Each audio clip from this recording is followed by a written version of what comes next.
এখন নাসিরউদ্দিন পাটোয়ারি কিংবা আমাদের সমালোচনা যদি পছন্দ না, আপনি কথা দিয়ে সমালোচনা করেন, আপনি যদি গায়ের জোর দেখান, সন্ত্রাসী কায়েম করতে চান, তাহলে তো এটা আগের সাথে কোনো পার্থক্য নাই। তারা হসপিটাল পর্যন্ত যেতে দিতেছে না। ওই যে দেখেন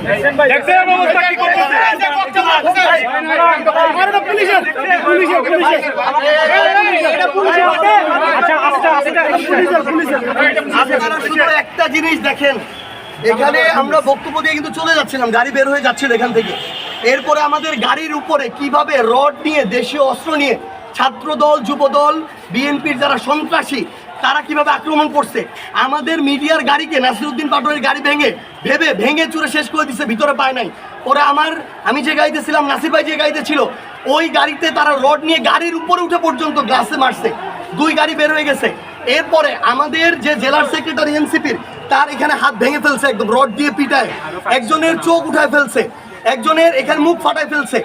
এই ভাইদেরকে নিয়ে যখন আমি সদর হাসপাতালে যাইতেছিলাম, ওই টাইমের সদর হাসপাতালের ওই গেট থেকে আবার ওই ছাত্রদল, যুবদল, বিএনপির সন্ত্রাসীরা আমাদের উপরে রক্তাক্ত হামলা চালায়। এবং আপনি দেখেন রড দিয়ে আমার হাতে পর্যন্ত পিটানো হয়েছে। উনি আমার জেলা এনসিপির সেক্রেটারি, আপনার দেখেন ওনার হাতের কি অবস্থা করা হয়েছে, রড দিয়ে কিভাবে পিটানো হয়েছে, এখানে পিটানো হয়েছে।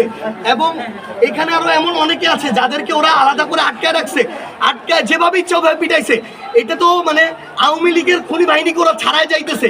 তারেক রহমান, সালাউদ্দিন আহমেদ বলুক যে তারা এই ধরনের খুনিদের পোষে, তাদের বিরুদ্ধে আমাদের আবার নামতে হবে।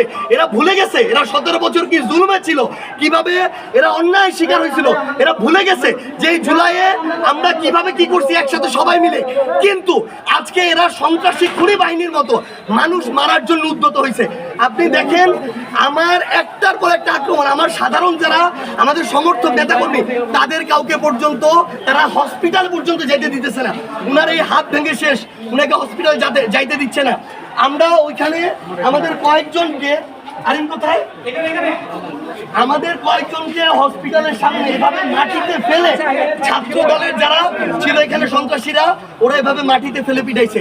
এখন নাসিরউদ্দিন পাটোয়ারি কিংবা আমাদের সমালোচনা যদি পছন্দ না, আপনি কথা দিয়ে সমালোচনা করেন, আপনি যদি গায়ের জোর দেখান, সন্ত্রাসী কায়েম করতে চান, তাহলে তো এটা আগের সাথে কোনো পার্থক্য নাই। তো তারেক রহমানকে বলতে হবে উনি এই ধরনের আরেকটা সন্ত্রাসী বাহিনী পুষতে চায় কিনা, যেটা ছাত্রলীগ ছিল, যুবলীগ ছিল। আপনি দেখেন তাদের সন্ত্রাসী